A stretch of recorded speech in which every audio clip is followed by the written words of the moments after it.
예수께서 그의 12제자를 부르셨다. 그의 12제자, 예수의 12제자. 예수께서는 12제자를 택하시고 그들을 양육해 오셨다. 그래서 이 사람들은 예수의 제자다.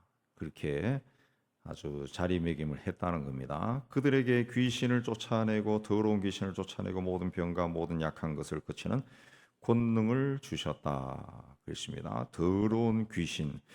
항상 예수님의 사역에 보면은 제자들에게 말할 때도 보면은 제일 먼저 등장하는 것이 병을 고치는 권능이 아니라 더러운 귀신을 쫓아내는 권능이 항상 그 먼저 나옵니다. 복음의 역사는 더러운 귀신, 악한 영과 싸우는 겁니다. 악한 영. 예. 오늘 우리가 살고 있는 이 시대에도 악한 영이 굉장하죠. 굉장히 많죠. 이 악한 영이 사람들 속에 들어가서 악한 생각을 불어넣고 아주 이상한 말을 하게 하고 이상한 생각들을 하고 이상한 행동들을 하고 그렇게 하는 겁니다. 요새 우리 사회에 많이 일어나는 묻지마 범죄들도 다 이 악한 영에 사로잡힌 그 순간적으로 악한 영에 사로잡히니까 사람으로서 할 수 없는 그런 일을 하는 겁니다. 그래서 우리가 이 복음을 전하며 그리스도인으로 살 때 제일 먼저 우리 마음에 둬야 하는 것이 바로 이 더러운 귀신과의 싸움이라. 더러운 귀신. 이 더러운 귀신과의 싸움은 우리 힘으로 우리 인간의 지혜로 할 수 없습니다. 그래서 하나님의 능력을 덧입어야 됩니다. 성령으로 충만해야 됩니다. 그래서 사도행전을 보면은 하나님이 나사는 예수에게 성령과 능력을 기름 붓듯 하셨으며 그래서 저가 두루 다니시며 착한 일을 행하시고 마귀에게 눌린 모든 자를 고치셨으니 이는 하나님이 함께 하셨다. 그렇습니다. 성령의 능력으로 기름 붓듯 해야 우리가 이런 일을 할 수 있다. 바울이 능력 있는 사도가 될 수 있었던 것은 그가 공부를 많이 한 똑똑한 사람이 아니라 성령으로 충만했기 때문에 이제는 내가 사는 것이 아니요 그리스도께서 나와 함께 하십니다. 내 안에서 사는 것이다. 그렇게 이야기했잖아요. 그 성령으로 하나님을 온전히 의지하고 성령으로 충만하니까 귀신을 쫓아내고 모든 병과 약한 것을 고칠 수 있는 권능이 그에게 임한 겁니다. 그의 권능이. 2절에 12사도의 이름은 일하다. 사도라고 하는 뜻은 보냄을 받은 자. 보냄을 받은 자. 보냄을 받았다라고 하는 것은 보낸 자가 있다는 거죠. 보낸 자가 있다. 이 사도들은 12사도들은 그들을 보낸 자, 주님이 있다. 주님이 있다. 주님이 그들을 보내셨다. 주님이 보내셨다. 그러니까 이 하나님이 그를 보내셨다는 거죠. 천국에서 세상에 보낸 자들이다. 그 말. 그들 가운데는 베드로, 안드레, 요한, 야고보 같은 어부도 있고 또 도마같이 이성적인 사람도 있고 마태처럼 이기적이고 세속적인 사람도 있고 또 시몬처럼 시몬과 유다처럼 열혈 당원들도 있고 또 요한과 야고보처럼 이 우레의 아들이라는 이 사람들처럼 성격이 아주 과격한 사람도 있고 가룟 유다 같은 사람도 있습니다. 그러니까 하나하나 면면을 뜯어보면은 굉장히 개성이 강한 사람들입니다. 결국 그 중에 한 사람이 예수를 팔아버리죠. 그러나 이 사람들이 하나님의 종이 된다. 또 복음을 전하는 자가 된다. 복음. 뭐 세상에 나가서 이 물건을 팔고 뭐 사업을 일으키고 건설을 하고 이런 자가 아니라 그런 거는 좀 웬만한 사람이 할 수 있을 겁니다. 자기 이제 자본이 있고 그러면 가서 뭐 물건도 팔고 또 건설도 하고 뭐 집도 짓고 이런 일을 할 수 있지만은 이 복음을 전한다라고 하는 것은 그냥 말하는 거예요. 말. 그 말도 당대 사람들이 우리는 많이 들었지만은 당대 사람들이 듣기에는 이상한 말이죠. 예수가 하나님이다. 예수가 세상을 구원하러 온 그리스도다. 이런 말을 하는 거예요. 이런 말. 이 개성이 강한 사람들이 세상에 나가서 그런 말을 하며 살게 된다라는 거죠. 그 쉽지 않은 일이죠. 그래서 예수께서 그들을 택하시고 훈련을 시켜서 사도 세상에 파송했다. 그랬습니다. 이들에게 그 예수께서 말씀하시기를 이 5절에 이방인의 길로 가지 말고 사마리아 고원에 들어가지 말고 이스라엘 집에 잃어버린 양에게 가라. 이스라엘 집에 잃어버린 양이다라고 하는 것은 뭐 이제 유대인에게 가라. 뭐 이렇게도 이해할 수 있지만은 이 이방인의 길이나 사마리아인의 고을은 한 번도 이 사람들이 잘 가지 않은 일. 거의 이 시대 사람들, 이 시대 유대인들은 이방인이나 사마리아인의 고을에 가지도 않아요. 전혀 관계없는 곳이 되는데 이스라엘 집에 잃어버린 양, 이건 가까이 있는 사람이죠. 자기들이 늘 만나는 사람. 그러니까 우리가 복음을 누구에게 전하느냐 하면은 전혀 모르는 사람에게 전하는 것이 아니라 내가 아는 사람, 가까이 있는 사람에게 제일 먼저 전하는 겁니다. 제일 먼저 가까이 있는 사람들에게 자꾸 가족에게, 친구에게, 이 가족과 친구와 이웃에게 복음을 전해서 효과가 없으면은 멀리 가서 해도 안 되는 거예요. 안 되는. 우리 그래서 신학교 다닐 때 선교에 뜻이 있는 사람들은 그 당시 80년대에는 다 지리산에 가서, 당시에는 지리산이 굉장히 무속 신앙이 굉장히 강했거든요. 지리산에 훈련을 세워가지고 지리산에 가서 일단 방학 때마다 가서, 어떤 친구는 지리산 주변에 있는 거기서 교회를 개척하고 그렇게 했는데 거기서 하라 그랬습니다. 거기서 해서 되면은 선교 나가도 되는 거지. 네. 그렇게 가르쳤다는 거죠. 이스라엘 집에 잃어버린 양에게 가라. 그래서 우리는 제일 중요한 것이 내 가족, 내 친척, 이웃에게 먼저 복음을 전하는 겁니다. 가서 7절에 천국이 가까이 왔다 선포하고 병든 자를 고치고 죽은 자를 살리고 나병한 자를 깨끗하게 하며 귀신을 쫓아내니 거저받았으니 거저줘라 그랬습니다. 이게 이제 이 제자들에게 있는 사명을 크게 둘로 볼 수 있는데, 복음을 전하는 겁니다. 복음을 전하, 천국이 가까이 왔다라고 복음을 전하고, 그다음에 병든 자를 고치고 죽은 자를 살리고 나병한 자를 깨끗하게 하고 귀신을 쫓아내는 거. 이거는 한마디로 치유하는 거죠. 치유하는 자, 뭔가에 억눌려 지내는 사람들, 병자들, 막 귀신 들린 자들, 뭔가에 막 사로잡혀 가지고 거의 헤어나지 못한 사람들, 그런 사람들을 살리는 겁니다. 복음을 전하고 치유하는 거, 고치는 겁니다. 고치는 그 일을 하라. 9절 이하는 전도의 방법인데, 여행에 필요한 것들을 가지고 가지 마라. 이거는 이제 그 인간적인 수단과 방법을 의지하지 말고 오직 하나님만 의지하라, 그런 뜻이죠. 하나님만 의지하라. 그리고 11절에 보면은 합당한 자를 찾아내어 거기서 머물며 전도를 하라 그랬습니다. 우리가 정말 다니면서 전도하다 보면은 그 오픈된 사람이 있어요. 그들과 인격적인 관계를 맺고 그들을 디딤돌려서 그 집안 또 그 가까운 곳 그렇게 복음을 전해 들어가라 그랬습니다. 그리고 제일 먼저 하는 것이 12절에 평안을 빌어라, 축복을 하라, 축복하라 그랬습니다. 그러니까 우리가 항상 복음을 전할 때는 만나는 사람을 축복하는 마음을 가지고 만나야 된다는 거죠. 축복. 내가 축복하는 마음으로 들어갈 때 악한 영이 들어올 수 없는, 예수 이름으로 축복하며 사람을 만나는 거죠. 그럼 악한 영이 해방하기가 어렵죠.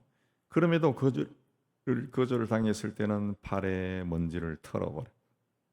발에 먼지를 털어버려. 이거는 그 구원받는 것은 전적으로 그 개인의 문제지 내가 책임져야 될 문제는 아니다는 거죠. 15절에 내가 진실로 이르는 심판날에 소돔과 고모라 땅이 그 성보다 견디기 쉬우리라 그랬습니다. 마지막 때에는 도덕적으로 타락한 자들의 심판보다도 이 복음을 받아들이는 것이 어렵다는 것이죠. 어렵다. 마지막 때에는 복음 전하는 것이 쉽지 않다라는 겁니다. 오히려 도덕적으로 타락한 자들이 받는 소돔과 고모라 같은 세상이 심판받는 것보다도 복음을 전하는 것이 어렵다. 복음 전하는 것이 어렵다. 그랬습니다. 그러니까 그 다 이 작정하고 복음을 전하라는 거죠. 예수님은 제자들을 보낼 때 그 제자들이 복음을 전하는 과정에 상처를 받을지 않을까 염려했습니다. 그래서 그들에게 16절에 뱀같이 지혜롭고 비둘기같이 순결하라 그랬습니다. 뱀은 아주 지혜로운 동물입니다. 적을 만날 때 절대 당황하지 않습니다. 침착합니다. 침착하고 자기에게 승산이 없다 그러면 도망가 버리죠. 아주 빨리 도망갑니다. 아주 빨리 복음을 전하는 자에게 그런 지혜가 있으라는 거죠. 그렇게 하지 않으면은 이리와 같은 자들에게 이용만 당하고 오히려 역공격을 당하기 쉽다. 우리가 가지고 있는 이 복음은 굉장한 것이기 때문에 함부로 던지지 말라는 거죠. 함부로 귀하게 다루라. 비둘기는 그 순결과 평화의 상징이죠. 그 순결, 이 복음에 대한 순수성을 가지고 가라. 전하는 자는 더더욱 복음에 대한 순결, 정결함, 그걸 가져라. 그랬습니다. 그렇게 복음을 전할 때 핍박을 각오하라. 그랬습니다. 그들이 우리가 복음을 전하면 막 환영을 하고 좋은 일을 한다고 격려하고 그러지 않는다는 거죠.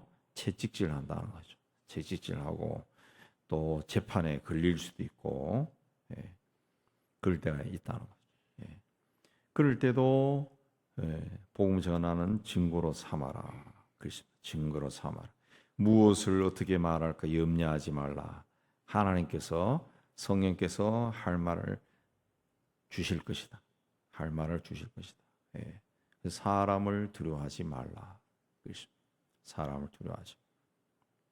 26절에 감추인 것이 드러나지 않을 것이 없고 숨은 것이 알려지지 않을 것이 없다. 그랬습니다.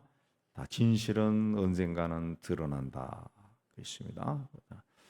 초대교회 시절에 초대교인들이 그 많이 핍박을 받았던 이유가 그 오해를 받은 오해 때문에 그렇습니다. 그 시대 로마 시대에는 신이다 그러면은 다 그 형상이 있었습니다.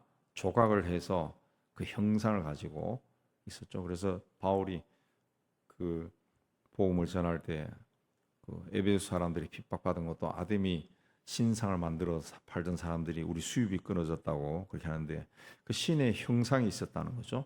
제우스 신은 어떻고 뭐 아프로디테는 어떻고 그 신의 형상을 가지고 있었고 그걸 이제 믿고 거기에 절하고 막 그렇게 했는데 예수는 그 신의 형상이 없죠. 그냥 말로 하는 겁니다. 말로. 그러니까 이 사람들은 무신론자다. 무신론자이기 때문에 미움을 받은 거고 또 성찬식을 할 때 그 살과 피를 먹는다 하는 것이 그냥 그 예수께서 우리를 위해 찢기신 살과 흘리신 피를 기념하는 것인데 그걸 앞뒤 거두절미하고 다 들으면은 사람을 죽여가지고 살과 피를 먹는 자들이다. 식인종이다. 그래가지고 아주 악한 자들이다. 해서 그 핍박을 받았습니다. 핍박. 근데 이런 것들이 세월이 흘러가면은 다 드러난다. 결국은 진실이 승리한다. 그걸 이야기하는 겁니다. 그걸 이야기하는. 그래서 28절에 목은 죽여도 영혼은 능히 죽이지 못하는 자들을 두려워하지 말고 능히 그 몸과 영혼을 지옥에 멸할 수 있는 일을 두려워하라. 그렇습니다. 인간은 세상에서 영원히 사는 존재가 아닙니다. 존재가 아닙니다. 옛날에 우리가 나이가 좀 젊었을 때는 우리 아버지, 할아버지가 있었지만 이제는 우리가 나이가 들면은 우리가 아버지, 할아버지의 나이에 올라갑니다. 그리고 우리 세대도 끝나죠. 끝납니다. 지금 세상에 나가봐도 세상을 움직이는 사람은 다 앞에서 움직이는 사람들은 20대, 30대예요. 다 어딜 가나 20대, 30대. 지하철 운전하는 사람도 40대 전후고 다 젊은 사람들이 다. 그 사람들도 이제 세월이 흘러가면은 또 나이가 들겠죠. 나이가 들겠죠. 육신은 아무것도 아닙니다. 몇 년 일찍 세상을 떠날 뿐이 중요한 것은 우리의 영혼이 어떻게 되느냐. 영혼이 어떻게 되느냐. 그렇습니다. 영혼이 어떻게. 하나님은 우리의 모든 것을 다 알고 계신다. 그랬습니다. 하나님을 두려워하라. 그랬습니다. 29절에 참새 두 마리도 하나님이 허락하지 않으면 땅에 떨어지지 않는데 너희는 머리털까지 하나님이 다 아신다. 그래서 하나님을 사람들 앞에서 시인하면 나도 주님을 시인하면 나도 하늘에 계신 아버지 앞에서 그걸 시인할 것이다. 그러나 주님에 대한 절대 신앙 고백을 하라는 거죠. 주님, 예수가 누구냐? 이게 굉장히 중요하다는 거죠. 예수가 누구다. 사람들 앞에서 나를 시인하면 나도 아버지 앞에서 시인할 것이고 사람 앞에서 부인하면 나도 아버지 앞에서 그걸 부인할 것이다. 그렇습니다. 그래서 우리는 그 하나님 아버지도 우리는 믿지만은 우리에게 보다 중요한 것은 예수가 누구냐, 예수가 누구냐. 예수님에 대한 분명한 신앙 고백이 있어야 하나님에 대한 그 인식도 생기는 겁니다. 인식도 생기는. 내가 세상에 화평을 주러 온 줄로 생각하지 말라. 화평이 아니요 금을 주러 왔노라. 내가 온 것은 사람이 아버지와 딸이 어머니와 며느리가 시어머니와 불화하게 하려 함이니 사람의 원수가 자기 집안 식구니라. 아버지나 어머니 나를보다 더 사랑하는 자는 내게 합당하지 아니하고 아들이나 딸을 나보다 더 사랑하는 자도 내게 합당하지 아니하며. 그렇습니다. 이거는 예수 믿으면 집안이 난장판이 된다는 그런 뜻이 아니라 아무리 내가 사랑하는 가족이라 할지라도 예수님보다 더 사랑해서는 안 된다는 거죠. 예수 그리스도가 절대라는 거죠. 절대 존재. 토기장이가 있어야 토기가 만들어지지 않아요. 토기들끼리 자기들끼리 막 서로 사랑하고 깨지지 마라 그렇게 하면은 뭐가 되겠어요? 토기장이가 깨지지 마라 안 깨야지. 토기장이가 마음에 안 들면 다 깨버리는 거죠. 그러니까 예수 그리스도는 우리의 절대자는 거예요. 절대자. 그래서 그 예수님보다 내가 세상에서 더 사랑하는 것이 있어서는 안 된다는 거죠. 그래서 자기 십자가를 지고 나를 따르지 않는 자도 내게 합당하지 아니. 그 십자가가 같이 연결되는 겁니다. 십자가. 예수님을 사랑하는 것은 십자가를 지는 것이라는 거죠. 십자가. 예수 때문에 할 말도 못하고 어떤 행동도 못하고 예수 때문에 포기해야 될 것이 있어야 되고 그런 거죠. 그러니까 예수 믿고 나서 모든 것이 잘 되고 모든 것을 다 소유하려고 하는 것은 그 바른 신앙이 아닙니다. 근데 세상에서 내가 하나를 가질 수 있는데 예수 믿고 둘을 가지려고 하는 거, 그거는 바른 신앙이 아니죠. 우리가 이제 기독교가 80년대, 90년대부터 막 교회들이 막 커지고 그렇게 하면서 그 사람들의 사고방식, 특히 결혼에 대한 사고방식이 뭔가 하면은 세속적인 것을 다 갖춘 사람을, 지금도 그럴 거예요. 기독교인들이 세속적인 것을 다 갖춘 사람들, 그걸 원한다고. 거기에 플러스 예수 믿는 사람, 그것도 예수 믿어도 그냥 믿는 게 아니라 신실한 청년 처녀, 그걸 원하는데 그런 사람이 왜 당신의 며느리나 사위가 돼야 되는지 그걸 또 생각해 봐야 돼. 그런 사람은 없어요. 그런 사람 없어요. 그러니까 예수 믿고 나서 플러스 알파가 되기를 원하는 신앙은 제대로 된 신앙이 아니라는 거죠. 예수 믿으면 십자가를 져야 되는 거예요. 십자가를 지는 거죠. 자기 십자가를 지는 거예요. 자기 십자가를 지고 주님을 따라가야 되니까 내 십자가를 지고 십자가를 지고 하는 주님을 따라가는. 많은 기독교인들이 예수님을 볼 때는 예수님 십자가를 지고 하신 예수님 바라보며 막 운다고. 예수 영화 같은 거 볼 때도 십자가를 지고 막 채찍질 당하고 가면 막 울어, 눈물이 흐르고.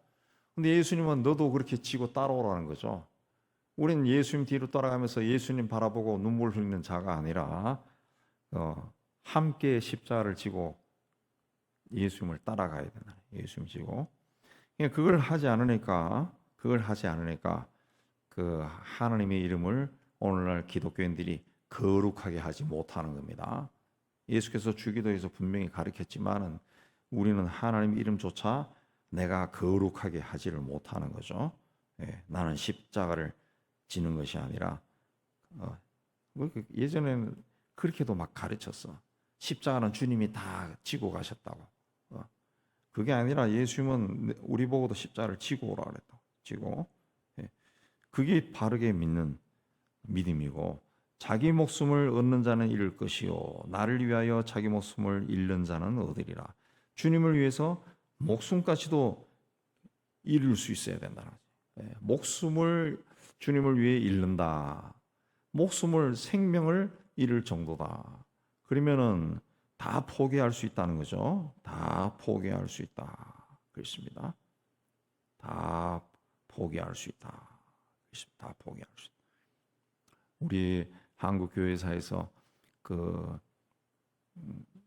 한경지 목사님만큼 그 훌륭한 분이 없는 것 같은데, 그분은 정말 세속적인 욕심이 하나도 없었죠. 근데 그분이 그런 일을 할 수 있었던 것은 그분의 옆에 최창근 장로라는 사람이 있었다는 거죠. 예. 같은 동양 출신인데 한 10살 차이 나나? 근데 그분은 그냥 그 한 목사님을 그 예수님처럼 섬긴 거죠. 한 목사님 무슨 말을 해도, 좀 틀린 말을 해도 그리고 그래서 그분이 처음부터 부자가 아니죠. 근데 그분이 항상 그렇게 하고 한 목사님이 뭘 하자 그러면 하고 하니까 그분을 통해서 하나님이 일을 하시는데, 그분이 사업이 잘 되게 한 거지. 엄청나게 잘 되게 한 거지. 그래서 그분 통해 가지고 대강 중고등학교, 영락 중고등학교, 보성여자 중고등학교, 숭실대학교, 뭐 한남대학교, 아세아대학교, 뭐 고아원, 뭐 보육원, 엄청난 걸 세웠어요. 엄청난 게, 엄청나요. 다 그분이 자기 개인 재산 막 사업해서 돈 번 거 다 목사님이 이거 합시다 그러면 갖다 바친 겁니다. 같이 다 그렇게 한 거예요. 그야말로 자기 목숨까지 다 바쳐버린 거죠. 다 바쳐. 그래서 뭐 기독교 방송뿐만 아니라, 그래서 그 오늘날 한국의 이 땅에 기독교라고 이름으로 세워진 많은 대학교, 고등학교, 고아원, 양로원, 뭐 공주 원로원도 좀 목회자들은 태하는 그런, 그게 안 들어간 것이 없어요. 다 들어가 있다. 다 들어가. 예. 그게 이제 자기 십자가를 지는 거죠. 자기 십자가를 지는 거죠. 예. 그렇게 해서 그 자식들은 그 아버지로부터 물려받은 재산이 거의 없다고. 자식들은 자식들대로 하고, 그 자손들도 굉장히 훌륭하죠. 사고 방식들이. 예. 그렇게 한 세대를 살아가는 겁니다. 나는 내 세대로 살아가는 거. 내가 내 손자가 어떻게 살지 내가 알 수 없어요. 죽어도 모릅니다. 그냥 내가 하나님 앞에 그렇게 살아가는 겁니다. 내가 하나님 앞에 살아가면은 하나님이 우리 내려가면서 되는 거는 하나님이 하시는 거고 그런 거죠. 예. 그래서 선지자의 이름으로 선지자를 영접하는 선지자의 상을 받을 것이다.